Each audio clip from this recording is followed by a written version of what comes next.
دیکھیے، نثر اور نظم کی زبان میں بہرحال بنیادی طور پر فرق ہوتا ہے۔ ہر زبان میں نظم اور نثر کی عبارت میں فرق کچھ اس طرح سے ہوتا ہے کہ عبارت میں متانت اور سنجیدگی پیدا کرنے کے لیے، اور اس خیال سے کہ نثر و نظم میں فرق معلوم ہو، نظم کی عبارت نثر کی عبارت کے بنسبت زیادہ شاندار ہوتی ہے۔ نظم میں آپ کو معلوم ہے ردم ہوتا ہے، اوزان، مختلف اوزان ہیں، مختلف اوزان کو سامنے رکھ کر شاعر موزوں کرتا ہے کسی بھی خیال کو۔ اسی وجہ سے وہ معمولی اور سادہ الفاظ اور معمولی بول چال کی ترکیبیں جو نثر میں عام طور پر پائی جاتی ہیں، نظم میں ان کو موزوں یا مناسب نہیں سمجھا جاتا۔ یہی وجہ تھی کہ فارسی محاورات اردو نظم میں کثرت کے ساتھ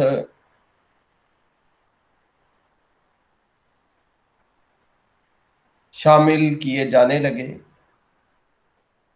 اگر اردو نثر کی ابتدائی تاریخ پر نظر ڈالی جائے تو معلوم ہوگا کہ شروع میں مقفع عبارت بہت پسند کی جاتی تھی، مسجع عبارت بہت پسند کی جاتی تھی۔ جب ہم فسانہ عجائب جیسی رجب علی بیگ سرور کی کتابیں دیکھتے ہیں تو وہ مقفع مسجع عبارت آرائی پر مشتمل کتابیں ہیں۔ آغاز میں نثر میں بے حد تکلف اور تصنع ہوتا تھا، یعنی آرائش اور زیبائش کر کے لکھنے کا ایک سلسلہ تھا۔ بہترین طرز وہ ہے جس میں ظہوری اور بیدل کی مرصع نگاری کی تقلید کی جاتی تھی۔ اردو کی پرانی نثر کی مثال باعتبار عبارت کی رنگینی اور قافیہ بندی کے بالکل ایسے ہی ہے جو انگلستان میں الزبتھ کے زمانے میں انگریزی نثر کی تھی۔ یعنی کوئین الزبتھ کے زمانے میں جس طرح کی انگریزی نثر لکھی جاتی تھی، ظاہر ہے ہمارے بھی آغاز میں جب نثر لکھی گئی تو ایسی ہی نثر لکھی گئی۔ مرزا اسد اللہ خان غالب اور سر سید احمد خان کے زمانے سے ایک نیا دور شروع ہوا، جب مغربی تعلیم کے زیر اثر وہ پرانا رنگ تبدیل ہو گیا اور مقفع عبارت اور فارسی کی رنگینی کی جگہ اب بے تکلف اور سادہ عبارت کو پسند کیا جانے لگا۔ دور جدید میں نثر نگاری کی وہ شان بھی باقی نہیں رہ سکتی تھی، کیونکہ عملی دنیا میں سادہ اور زوردار الفاظ کی ضرورت ہوتی ہے تاکہ ابلاغ سہولت کے ساتھ، آسانی کے ساتھ ہو سکے۔ اب بھی فارسی الفاظ کی کثرت ضرور ہے، لیکن اس سے عبارت کی خوبی پر اثر نہیں پڑتا، یعنی عبارت ثقیل نہیں ہو جاتی اور نہ کسی طرح کا تصنع پیدا ہوتا ہے، یعنی ایسا محسوس نہیں ہوتا کہ زبردستی سے لکھا گیا ہے۔ ہندی محاورات خوبی کے ساتھ استعمال کیے جاتے ہیں، مطلب مقامی زبانوں کے الفاظ بھی تخلیقی انداز میں استعمال کیے جاتے ہیں اور پیچیدہ بندشوں سے گریز کیا جاتا ہے۔ ادق الفاظ کا کم سے کم استعمال کیا جاتا ہے، لیکن گلستان نظم کی آبیاری اب بھی فارسی کے سرچشمے ہی کی مدد سے ہوتی ہے، اور اس کا چمن اب بھی انہی صنعتوں سے آراستہ کیا جاتا ہے۔ مقامی الفاظ و محاورات استعمال ہوتے ہیں لیکن کمی کے ساتھ، یعنی زیادہ کثرت کے ساتھ استعمال نہیں کیے جاتے، اور صرف اسی وقت جب وہ فارسی الفاظ کے ساتھ لگا کھاتے ہیں، میل کھاتے ہیں۔ نثر کی طرح نظم میں کچھ تغیر، کچھ تبدیلی ہو چلی ہے، اور موجودہ رنگ میں بجائے پرانی لفاظی اور تصنع کے سادگی، سلاست اور بے تکلفی بہت زیادہ پسند کی جاتی ہے، لیکن باوجود اس کے اکثر اہل ادب اب بھی فارسی الفاظ اور تراکیب کے دلدادہ ہیں، فارسی الفاظ اور تراکیب کو پسند کرتے ہیں، لیکن ان کی کثرت اور جاؤ بیجا استعمال کو جہاں تک ممکن ہو کم کرنے کی کوشش بہت ضروری ہے۔ نظم اور نثر کی عبارت انشاء پردازی میں کوئی اصولی اور اہم اختلاف نہیں ہے۔ تقریری زبان تحریری زبان سے بالکل علیحدہ ہوتی ہے، یعنی بول چال کی زبان، گفتگو کی زبان، تکلم کی زبان ظاہر ہے عبارت کی زبان سے، تحریر کی زبان سے بالکل منفرد ہوتی ہے۔ سادہ اور روزمرہ کے جملے جو ہر وقت زبان پر چڑھے ہوتے ہیں تحریر میں آتے ہیں اور تحریر میں آتے وقت فارسی زبان سے بدل جاتے ہیں، جس کی وجہ سے ان کی جدت، عظمت اور شاندار جو شکوہ ہے وہ بہرحال اہمیت کا حامل ہے۔ ابتدا میں بے شک زبان کا دائرہ بہت تنگ اور الفاظ کا ذخیرہ بہت کم تھا، اور وہ ایک مستقل زبان کہلانے کی مستحق نہ تھی۔ وہ اس لیے کہ اس وقت تک اس میں بھونڈا پن تھا، نہ اس میں یعنی نثر میں اتنی صلاحیت تھی کہ اس کے ذریعے سے باریک اور نازک خیالات ادا کیے جا سکیں یا مختلف خیالات کا اظہار سہولت کے ساتھ کیا جا سکے۔ نثر میں ایک طرح کا لوچ اور الفاظ اور بندشوں کو جذب کرنے کا مادہ ضرور تھا، جس کا نتیجہ یہ ہوا کہ جو الفاظ اور بندشیں اس کو ملتی گئیں وہ سب اس کا حصہ بنتی گئیں۔ آہستہ آہستہ زبان میں بالیدگی پیدا ہوتی گئی، پختگی اور صفائی آتی گئی۔ دور اول کے شاعر ایسی زبان میں لکھتے تھے جس میں اردو اور فارسی کا اختلاط ہوتا تھا، یعنی اردو الفاظ بھی ہوتے تھے اور فارسی الفاظ کی آمیزش بھی ہوتی تھی۔ آہستہ آہستہ بلکہ بتدریج اردو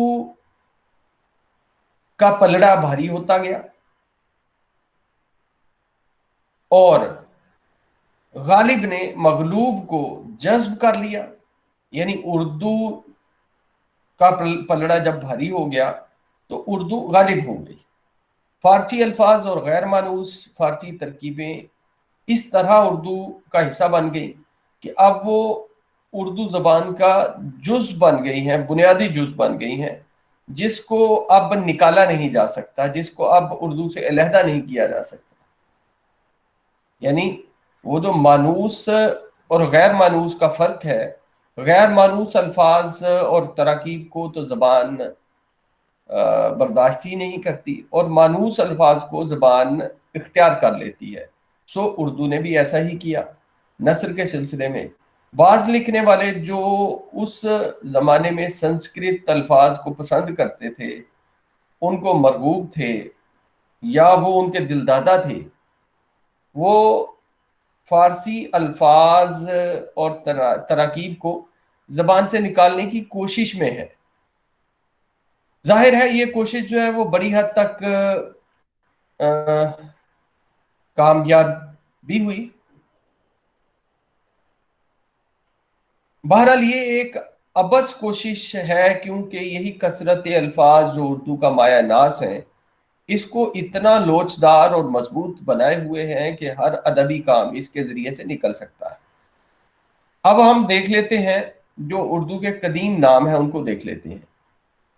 یعنی آپ کو معلوم ہے اردو کا قدیم ترین نام ہندوی تھا، پھر ہندی تھا، پھر اس کے بعد اردو معلیٰ تھا، پھر اس کے بعد آپ کو معلوم ہے ریختہ بھی رہا، اور پھر آپ کو معلوم ہے مصحفی کے زمانے میں اردو کا لفظ جو ہے وہ استعمال ہونے لگا۔ لیکن کیا وہ زبان کے معنی میں استعمال ہوتا تھا یا بازار کے معنی میں استعمال ہوتا تھا؟ یہ بہرحال ایک الگ بحث ہے۔ زبانیں اردو کے متعدد نام رہے ہیں۔ انگریز مورخین جنہوں نے ہندوستان کے حالات حوالہ قلم کیے ہیں، اردو کا لفظ ہندوستان سے تعبیر کرتے ہیں۔ الف نون دال واو سین تے الف نون ہندوستان سے تعبیر کرتے ہیں، اردو کو لفظ ہندوستان سے تعبیر کرتے ہیں، یعنی اگر آپ انگلش میں کہیں گے تو ہندوستان۔ شروع 18ویں صدی یعنی 18ویں صدی کے آغاز کے مصنفین نے لاطینی زبان میں اس کو لنگو ہندوستانی کا لکھا ہے، لنگو ہندوستانی کا۔ اس سے بھی قبل انگریز مورخین اس کو مورز کہتے تھے، وہ اس لیے کہ جو اسپین کے مسلمان تھے، اسپین کے مسلمانوں کو مورز کہا جاتا تھا۔ سو جب مختلف کلونیل پیریڈ میں مختلف مغربی اقوام برے صغیر میں آئی تو انہوں نے اس خطے کی زبان کو نام دینے کی کوشش کی، تو اسے مورز بھی کہا جانے لگا۔ ڈاکٹر جان گل کرسٹ نے 1787 میں سب سے پہلے لفظ ہندوستانی اردو زبان کے لیے استعمال کیا تھا، اور اس وقت سے یہ لفظ کچھ عرصے کے لیے مروج ہو گیا، اگرچہ اس کا پتہ بعض قدیم کتابوں میں 1616 تک ملتا ہے، جبکہ مسٹر پول نے سب سے پہلے اس کو استعمال کیا تھا، یعنی اس لفظ کو ہندوستانی کو سب سے پہلے مسٹر پول نے استعمال کیا تھا۔ اردو معلیٰ کا معزز خطاب شاہ جہاں نے اس کو دیا تھا، جبکہ ادبی زبان کی حیثیت سے یہ زبان اپنی خدمات انجام دینے کے اچھی طرح قابل ہو چکی تھی۔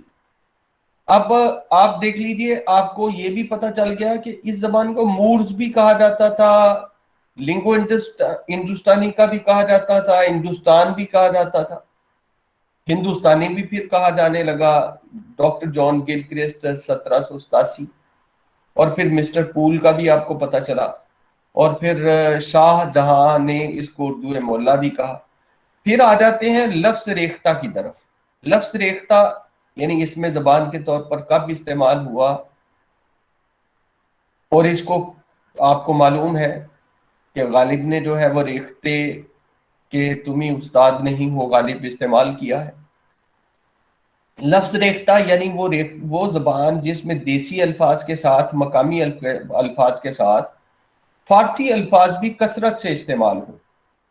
بعد کے مصنفین نے اس غرض سے استعمال کیا کہ ادبی زبان اور ریختہ اور بول چال کی زبان یعنی اردو میں جو بازاروں، گلیوں، محلوں اور چھاؤنی میں فوجی سپاہیوں میں مروج تھی، اور ظاہر ہے کہ فوجی سپاہیوں کو، سپاہ کو، فوجیوں کو یہ کہا جاتا ہے کہ وہ مختلف علاقوں سے ہوتے ہیں اور وہ پڑھے لکھے نہیں ہوتے۔ اچھا جی، اب کیا ہے کہ ادبی زبان اور ریختہ اور بول چال کی زبان اردو، ان میں فرق ہو جائے۔ لفظ ریختہ زبان کے متعلق اب بہت کم استعمال ہوتا ہے، یعنی اب تو آپ کو معلوم ہے اب تو اردو ہی استعمال ہوتا ہے، اب تو ریختہ استعمال نہیں ہوتا۔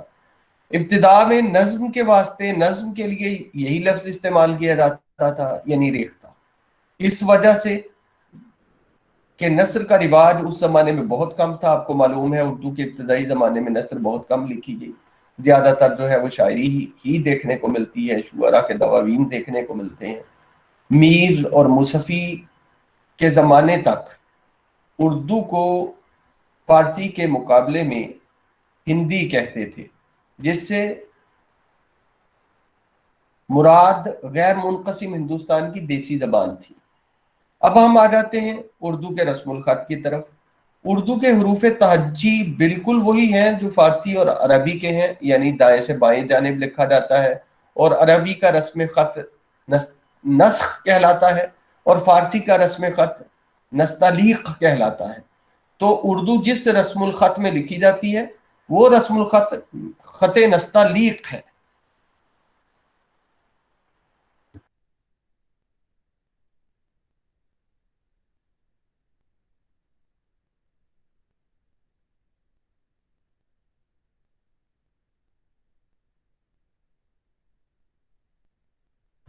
آپ کو معلوم ہے اردو جس رسم الخط میں لکھی جاتی ہے وہ ظاہر ہے وہ بنیادی طور پر عربی اور فارسی ہی سے کوائن کیا گیا رسم الخط ہے۔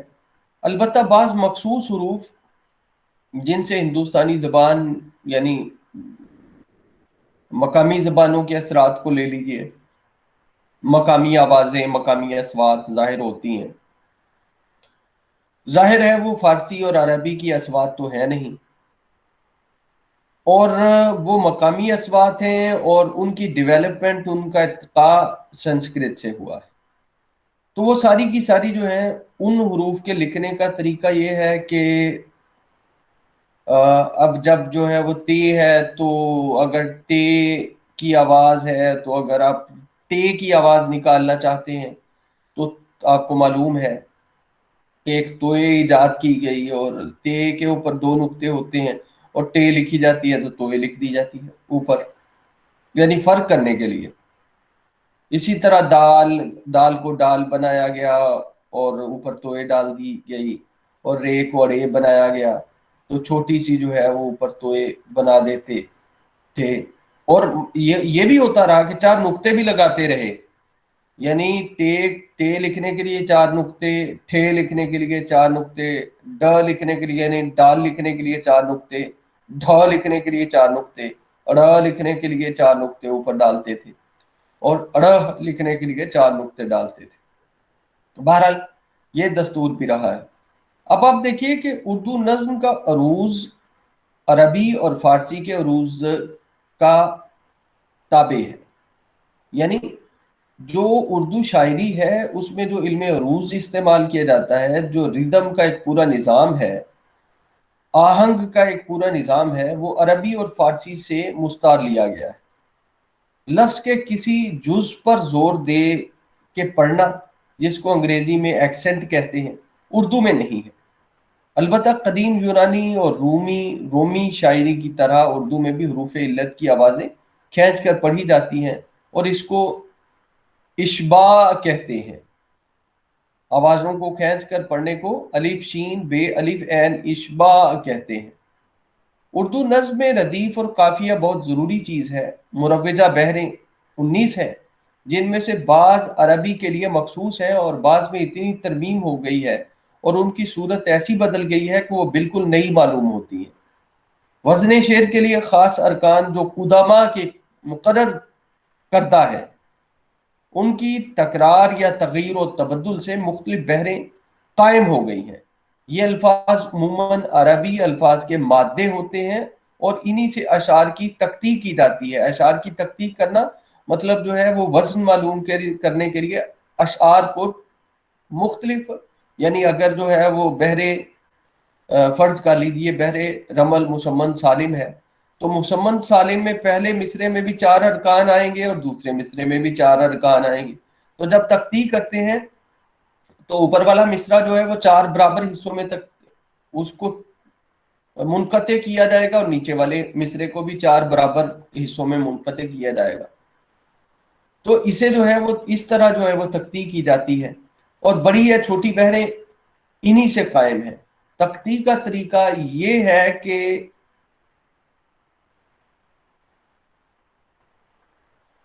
مسمن سالم اگر ہم کہتے ہیں تو مسمن کہتے ہیں 8 کو اور سالم کہتے ہیں مکمل کو۔ تو ایک مصرے میں وہی ارکان آئیں گے اور ان کو بریک کیا جائے گا، توڑا جائے گا، اور دوسرے مصرے میں بھی وہی ارکان آئیں گے برابر۔ مثلا فائلن فائلن فائلن فائلن، 4 بار پہلے مصرے میں فائلن آئے گا، 4 بار دوسرے مصرے میں فائلن آئے گا، اور پوری غزل میں یہی ردم چلے گا، یہی آہنگ چلے گا، یہی وزن چلے گا۔ مطلب اس میں آپ اگر رد و بدل کرتے ہیں تو پھر یہ بحر جو ہے وہ سالم بحر نہیں رہے گی، یہ پھر مرکب بحر بن جائے گی، یعنی مفرد بحر نہیں رہے گی، مرکب بحر بن جائے گی۔ جیسے مفعولات، مفعول فاعلات مفاعل فاعلون۔ اچھا، یہ جب مفعول فاعلات مفاعل فاعلون کہتے ہیں تو یہ بحر مفرد نہیں رہتی بلکہ یہ مرکب بحر بن جاتی ہے. اچھا، تختی کے خاص قاعدے مقرر ہیں. تحریر شدہ حروف کے ساتھ ان حرفوں کا بھی شمار ہوتا ہے جو پڑھے جاتے ہیں، اگرچہ تحریر میں نہیں آتے. وہ حروف جو پڑھے نہیں جاتے بلکہ محض تحریر میں آتے ہیں تختی میں شمار نہیں کیے جاتے. الف ممدودہ شروع لفظ میں جب آتا ہے 2 حرف کے برابر اضافت کو کھینچ کے پڑھا جاتا ہے، 1 حرف کے برابر سمجھا جاتا ہے. اچھا، ان الفاظ کو جن سے تختی کی جاتی ہے رکن کہتے ہیں، جس کے معنی ستون کے ہیں، جس پر عمارت یا خیمہ ہوتا ہے. پورے شعر بیت اور نصف شعر کو مصرع کہتے ہیں. پورے شعر کو بیت اور نصف شعر کو مصرع کہتے ہیں. مصرے کے لغوی معنی دروازے کا ایک پٹ ہے. نظم کی مختلف قسمیں جو فارسی میں متداول ہیں اور جو اردو میں اختیار کی گئی ہیں ان کو آپ کچھ اس طرح سے بیان کر سکتے ہیں. غزل اور قصیدہ یہ سب سے زیادہ مشہور اصناف ہیں. نظم کی اصناف غزل اور قصیدہ یہ سب سے زیادہ مشہور اصناف نظم ہیں. ان دونوں میں فرق صرف مضمون اور طوالت کا ہوتا ہے، لیکن بہور اور ردیف و قافیہ کی پابندی دونوں میں یکساں طور پر ہوتی ہے. غزل کا رنگ عموماً عاشقانہ یا صوفیانہ ہوتا ہے اور تعداد اشعار یعنی اشعار کی تعداد عموماً 7، 9، 11، 13 وغیرہ وغیرہ ہوتی ہے. قصیدے میں عموماً کسی کی مدح یعنی تعریف یا حجف ہوتی ہے. تنقیص اور نصیحت آمیز فلسفیانہ رنگ کا بھی انداز ہو سکتا ہے. تعداد اشعار کی تعداد عموماً کم سے کم 25 اور زیادہ سے زیادہ 170 تک، لیکن اس کی پابندی کون کر سکتا ہے؟ یعنی مطلب جو ہے کہ تعداد 25 سے کم بھی ہو سکتی ہے اور 170 سے زیادہ بھی ہو سکتی ہے. قطع جس کے لغوی معنی ٹکڑے کے ہیں اور اس کو قصیدے یا غزل کا ایک حصہ سمجھنا چاہیے. اشعار کی تعداد کم سے کم 2، یعنی قطعے میں 2 اشعار کم سے کم، اور زیادہ کی کوئی حد مقرر نہیں ہے. پہلے 2 مصروں کے لیے ہم قافیہ ہونا ضروری نہیں، لیکن اشعار میں قافیے کی پابندی ہونا لازمی ہے.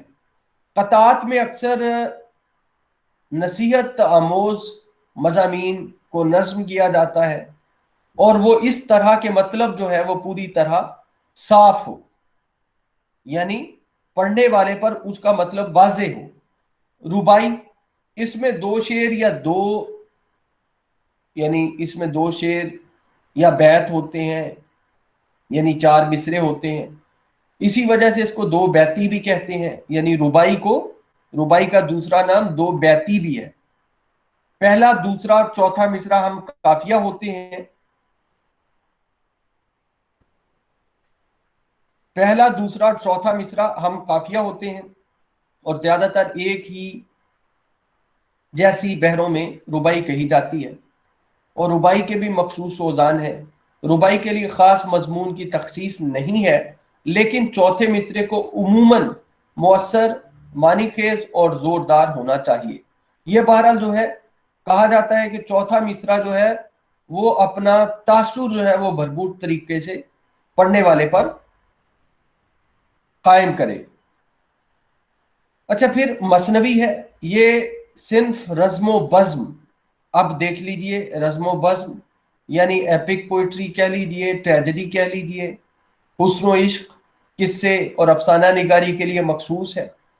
اس میں آپ کو معلوم ہے ایپک پوئٹری میں اور ٹریجڈی میں جو فرق ہے کہ ایپک پوئٹری جو ہوتی ہے اس کو آپ اسٹیج پر آ کر پرفارم نہیں کر سکتے. ایپک پوئٹری کا کینوس بہت بڑا ہوتا ہے. ایپک پوئٹری میں وہ ڈرامائیت نہیں ہوتی جو ٹریجڈی میں ڈرامائیت ہوتی ہے. تو بہرحال ہم بات کر رہے تھے مثنوی کی. یہ صنف رزم و بزم، حسن و عشق، قصے اور افسانہ نگاری کے لیے مخصوص ہے. یعنی اس میں جو ہے وہ میٹا فزیکل ایلیمنٹس بھی آ جاتے ہیں، طبیعیاتی عناصر بھی آ جاتے ہیں. اس میں رومانٹسزم بھی آ جاتا ہے. اس میں آپ کسی بھی موضوع کو نظم کر سکتے ہیں. یعنی کوئی بھی شاعر جو ہے اس مثنوی جب کہتا ہے تو بہرحال وہ کسی بھی